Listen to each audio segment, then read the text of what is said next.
यहाँ पे इस वक्त हम उड़ी सेक्टर पे मौजूद हैं एलओसी के पास, और जहाँ पे आप साफ तौर पे देख सकते हैं दूर दराज पहाड़ों के उस पार बिल्कुल बीचों बीच में कुछ टावर्स नज़र आ रहे हैं, कुछ फेंसिंग नज़र आ रही है, और वहाँ से पाकिस्तान शुरू हो जाता है। लेकिन इस तरफ के जो लोग हैं वो बड़ी तादाद में यहाँ पे लोग रहते हैं, एक बड़ी आबादी है जो इस तरफ रहती है। और जाहिर है कि अगर सीज़ फायर का वॉलेशन होता है, कहीं ना कहीं खिलाफ वर्जी की जाती है सरहदों की तो उस टाइम पे लोगों के लिए दुश्वारियाँ पैदा हो जाती है। इसके आगे हमें जाने की इजाज़त नहीं, क्योंकि इसके आगे पाकिस्तान का रास्ता शुरू हो जाता है। लेकिन जहां तक हम ग्राउंड पे उतर पाए, ग्राउंड जीरो पर उड़ी सेक्टर में इस वक्त हम साफ तौर पे देख पा रहे हैं कि मौत का सन्नाटा यहां पे छाया हुआ है। लोग कहीं ना कहीं इन तमाम तरह हालात से खुश नहीं हैं, और उनको ऐसा महसूस ज़रूर हो रहा है कि कहीं ये हालात और भी ज़्यादा न बिगड़ जाएँ, और जिस तरीके से मीटिंग का दौर चल रहा है दिल्ली के अंदर, उसमें कोई ऐसा फैसला ना आ जाए जिसकी वजह से इन लोगों को दो चार होना पड़े। तो लोग जो अपने बच्चों को, अपनी फैमिली को दूर दराज के इलाकों में, ख़ास तौर पे श्रीनगर में, जम्मू में या अलग अलग रीजन्स में भेज रहे हैं ताकि उनको किसी तरीके से परेशानी ना हो। घर के अंदर बड़े बुजुर्ग इस वक्त नज़र आए। अलग अलग बस्तियों में हम इन पहाड़ियों की तराई में भी गए, इन पहाड़ियों की बुलंदी पर भी गए, और इन पहाड़ियों की ऊंचाई पर जो नज़र आ रहा है वो पाकिस्तान है। तो यहाँ पे चूँकि बार बार सीज़ फायर की खिलाफ वर्जी होती है, तो इस वजह से लोगों की हिफाजत के लिए बंकर्स मौजूद हैं, लोगों की हिफाजत के लिए ढेर सारे लवाजिमात हैं। लेकिन उसके बावजूद भी अगर हालात बिगड़ते हैं, अगर हालात किसी भी तरीके से हाथ से निकल जाता है और लगातार यूं ही पाकिस्तान सीज़ फायर की खिलाफ वर्जी करता रहता है, तो फिर यकीनन लोगों के लिए ढेर सारी मुश्किलें पैदा हो जाएंगी। लोगों के लिए यहाँ की जो ज़िंदगी है, उनकी सोशल लाइफ, वो ख़राब हो जाएगी। शिवानी, यहाँ की जो ज़िंदगी है, अगर आपको बताऊँ तो यहाँ पे ऐसी खामोशी है जो एक बड़े तूफ़ान से पहले की जो खामोशी कही जाती है।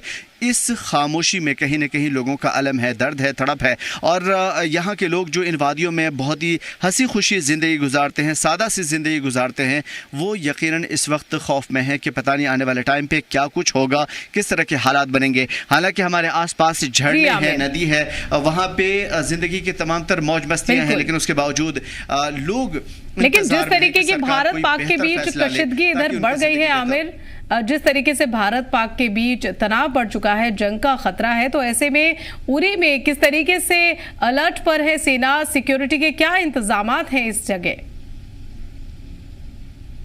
देखिए, कुछ गाइडलाइन के हिसाब से हम उनके लोकेशंस या उनके जो लाइव अपडेट है वो तो हम नहीं दे सकते, लेकिन हाँ इतना ज़रूर है कि सेना कभी भी किसी चीज़ में पीछे नहीं रही है। वो हर मुहाज पे सतर्क रही है, मजबूत रही है, और यही वजह कि पाकिस्तान के साथ अब तक जितनी भी जंगें हुई हैं, चाहे 1971 की हो, 1965 की हो, सब में पाकिस्तान को मुँह की खानी पड़ी है। लेकिन इस मरतबा जो हालात बने हुए हैं, ख़ासतौर पर पहलगाम इंसिडेंट के बाद जिस तरीके से हालात बने, और उसके बाद इंसानियत का खून बहा, यकीनन सेना नाराज है, पूरा मुल्क नाराज है और ज़रूर जवाब चाहता है। लेकिन उसके बीच में चूंकि दोनों तरफ अगर जंग की सूरत हाल बनती है तो आम लोगों के लिए एक बड़ा सेटबैक होगा और कहीं ना कहीं नुकसान देखने को मिलेगा। बिल्कुल आमिर, लेकिन ऐसे में स्थानीय लोगों के लिए, भारतीय लोगों के लिए, वहां बॉर्डर पर रह रहे भारतीय लोगों के लिए किस तरीके के सुरक्षा के इंतजाम है? क्या उन्हें कहीं शिफ्ट करने की बात भी कही जा रही है?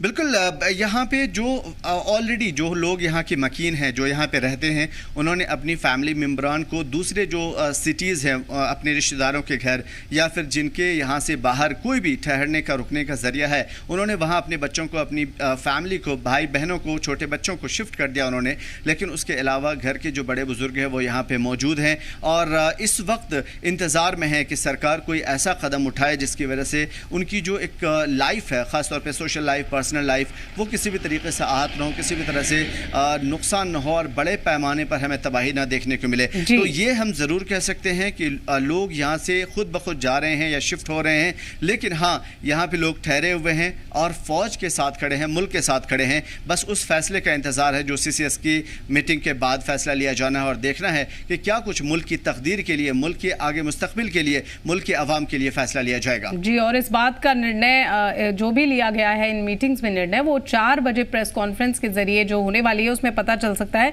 लेकिन साथ ही आपसे जानना चाहेंगे कि सरहदी इलाकों के जो गांव हैं उनमें स्कूल क्या बंद किए गए हैं, किस तरीके से अन्य सुविधाओं पर इसका असर देखने को मिल रहा है? बिल्कुल, स्कूल की भी आज हमने स्कूल को भी विजिट किया था और वहाँ पे हमने देखा कि कुछ बच्चे ज़रूर नज़र आ रहे थे जो कि यहाँ से शिफ्ट नहीं हो पाए थे। ये सुबह के वक्त की बात है, शायद इसके बाद यहाँ से वो भी शिफ्ट हो चुके होंगे क्योंकि ये पूरा पहाड़ी इलाका है। तो यहाँ पे आमतौर पे दूर दराज कुछ स्कूल मौजूद हैं, छोटे छोटे जो सरकारी स्कूल हैं वहाँ पे बच्चे पढ़ते हैं, लेकिन उसके बावजूद वहाँ पे बच्चों को शिफ्ट करने की कोशिश की जा रही है। हाँ, स्कूल के अलावा जो लोग यहाँ पे रह गए हैं या फिर जो बच्चे यहाँ से नहीं गए हैं, जो फैमिली यहाँ पे हैं मौजूद, उनके लिए सरकार की जानिब से, आर्मी की जानिब से काफ़ी मजबूत कंक्रीट बंकर बनाए गए हैं जिसमें वो पनाह ले सकते हैं। वहाँ पे उनके रुकने, ठहरने, खाने पीने के इंतजामात हैं। लोग पहले से ही तैयार हैं कि अगर हालात किसी भी तरीके से बिगड़ते हैं तो उन तमाम तर चीज़ों का सामना कर पाए। और इस सिचुएशन में ख़ास तौर पर मुल्क में जिस तरीके से कोशिशें की गई है बदअमनी की, उन दहशतगर्दों के ज़रिए उनको मुँह तोड़ जवाब दिया जाए। जी, मैं जानना चाहेंगे कि स्थानीय लोगों में, वहाँ के मकामी लोगों में किस तरीके का माहौल है? क्या वो डरे हैं या फिर सेना के साथ खड़े हैं, उनका सहयोग कर रहे हैं?